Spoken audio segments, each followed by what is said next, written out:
Hi friends, it's JJ here. Yep, I'm on. All right, so I am going to restore a chair that we got from my husband's grandmother.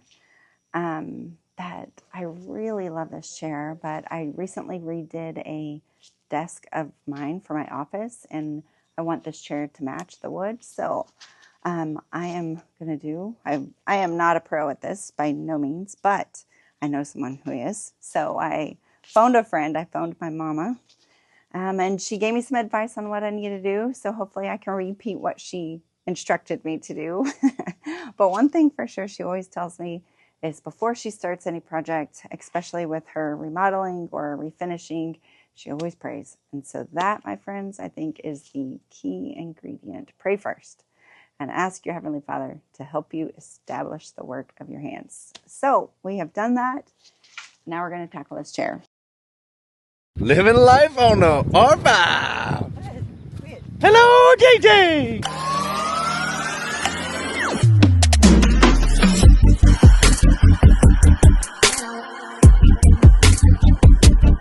All right, so the reason why we are not sanding this chair just yet is because of this detail right here, right? That would be super hard to get all in that nicks and crevices. And I want to lighten the stain. So that's why we're going to try this out. So here's what I have. I've got my gloves because my mama said I needed those. I've got oven cleaner. So this is just one of those oven cleaners. You spray, you forget it, and then you wipe it back down. So that's what we're going to use. And then a bucket of water with a old rag or a t-shirt. In this case, it's a t-shirt because I have a lot of those, and apparently they work the best when wiping this off to get it evenly. So what she said to do is to spray it for about 3 minutes-ish, 3 to 5 minutes.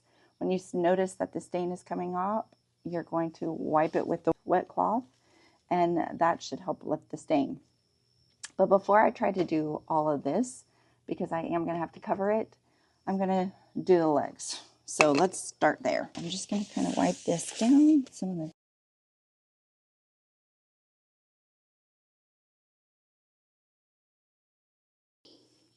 Okay, it's been 3 minutes. I don't know if it's been long enough, but it is starting to lift a little bit. So let's check it out. Ooh, that is a lot of stain coming off. And gives me that white kind of grain. You can see that white? That is what we want. Now, one thing she did say is you don't want to leave it on too long because it will ruin your wood. No pressure. No pressure at all.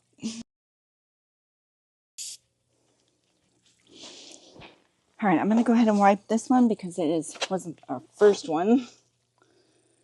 And it is definitely still lifting. Now, one thing she did tell me is I probably need a scraper. A plastic one preferably. Definitely looks dark, which she said it would. But she said once it starts to dry, some more of the white oak will come out. So we shall see how well I did. Okay, so I think the key is to rub, rub, rub. It seems like the more I rub, more white appears and more stain that comes off.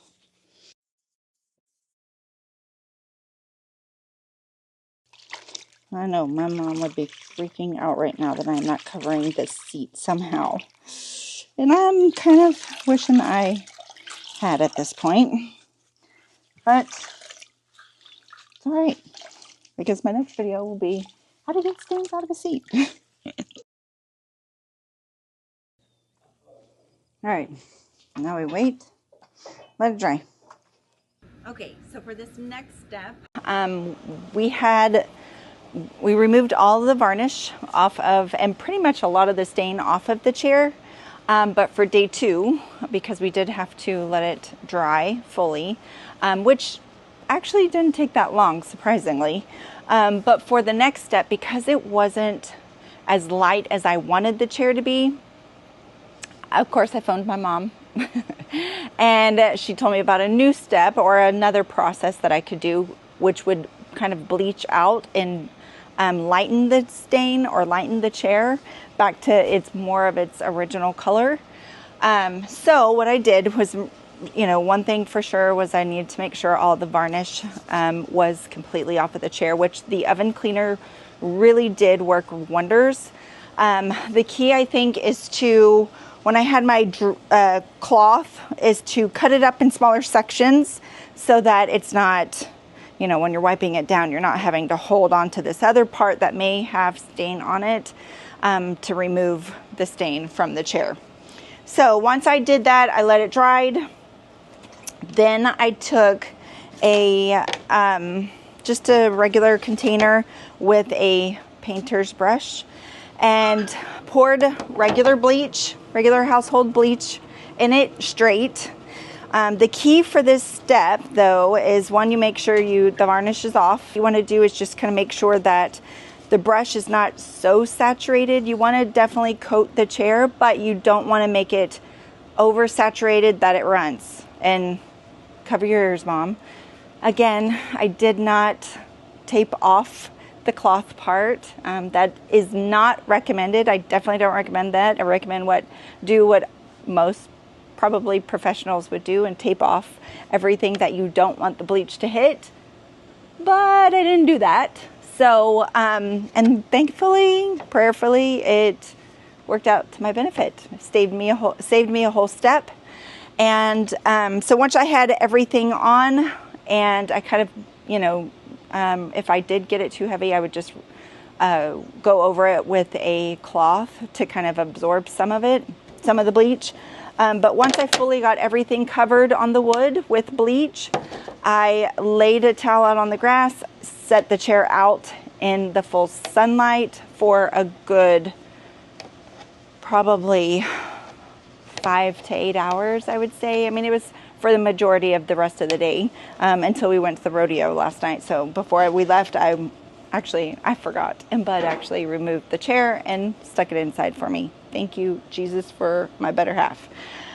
So now this process, now that it is completely where I want the shade of the chair, I'm still not finished with it, but I want to remove that bleach out. So what I'm going to take is a staining sponge, and I'm actually going to fill my container with regular water, saturate it with my sponge with water, and then I'm going to wipe down the wood part of the chair and then let it completely dry for a good couple of hours. So let me just show you where we're at with this staining process, because it is a true transformation already and we're not even done yet. I cannot wait to put the finishing touches on it, and I have no idea how it's going to turn out, but so far I'm truly impressed. See this beautiful chair?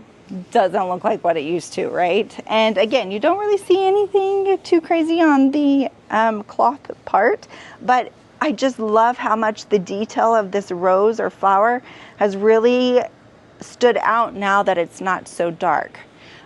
So I do love raw wood. I think it's a very beautiful, just a beautiful piece of furniture that definitely took some skill and thought and creativity to just fully design. And so I want to honor that, but also make it kind of go with the rest of my house.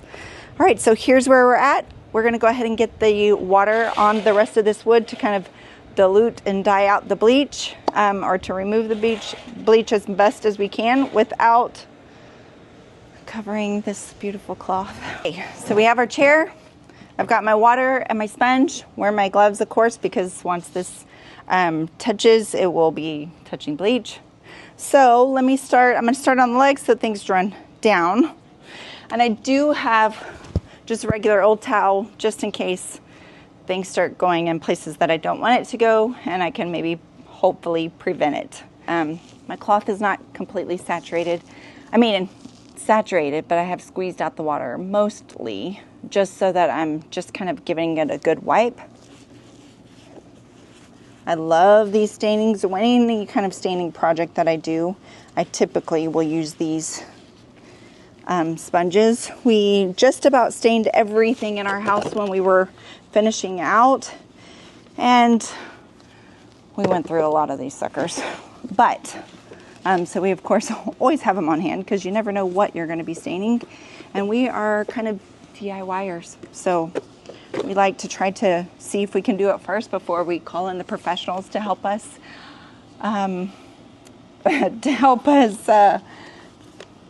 fix it, so to speak, after we, because not every project goes the way you expect it to, but thankfully and prayerfully, ours has gone fairly well, I would say.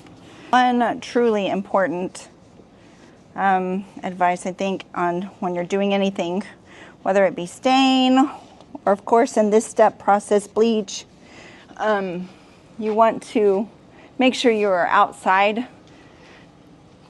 you definitely don't want to be breathing in those fumes from the bleach because it was strong. Even being outside, it was pretty strong. So even wearing a mask is certainly encouraged for sure.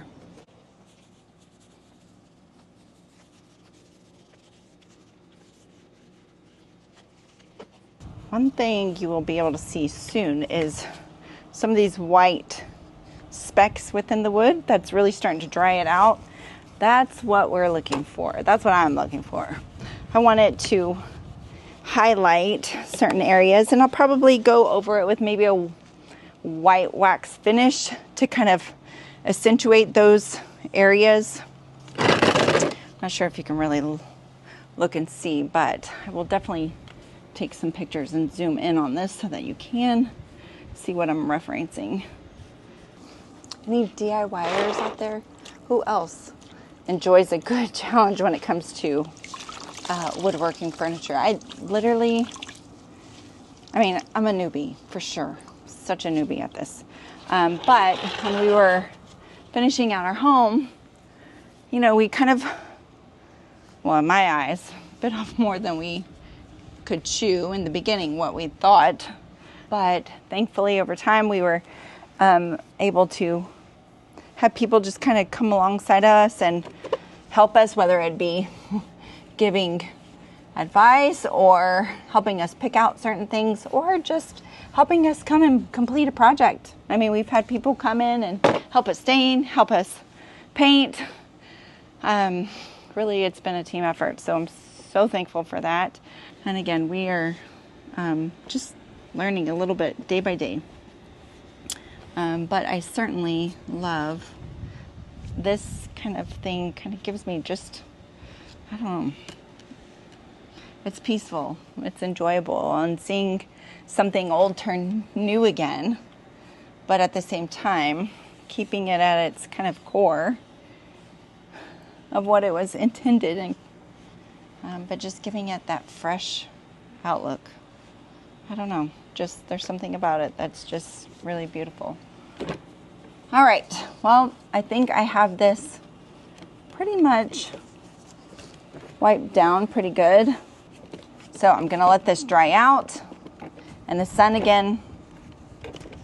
And then the fun part, we're gonna let it lay out, sunbathe for a little bit like we used to as we were teenagers way long ago. Finish drying out, and then we will be ready to apply our finishing touches on it. All right, we'll see what happens next. It is 4 o'clock in the afternoon on a Texas hot day. It's probably not ideal to refinish furniture in this type of heat, but I'm ready to get this project done. So we're gonna go ahead and use our white wax decorative finish, which you can get at any kind of hardware store. And then I'm going to use this bristle brush. I actually have used wax on it a couple times. So it is actually very firm bristles that I'm using. You can use any paintbrush, but you just really want the bristles to be really firm.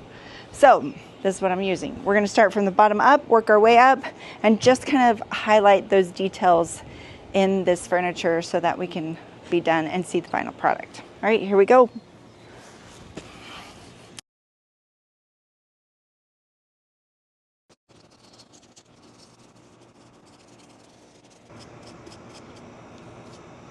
All right, let's get it in the area where you can actually see its beauty. Okay, the big reveal. So I wanted originally this chair to match my desk that I recently refinished with a different type of technique. I used a whitewash finish with the white wax on my desk, which was about the same color as that chair started out as, and I wanted that chair to now match my desk. So let me give you just a little quick tour of my office. Here's a desk that I just finished maybe a year ago, if that. There we go. Okay, so see the desk? This was my inspiration to the chair, and of course, not the same style, or certainly not the same color. Originally, they started out the same color, but I much prefer, you can see kind of the whitewash in that detail right there with the white wax. All right, and here is how the chair turned out. And I'd say it's a pretty close match. You can see the white detail.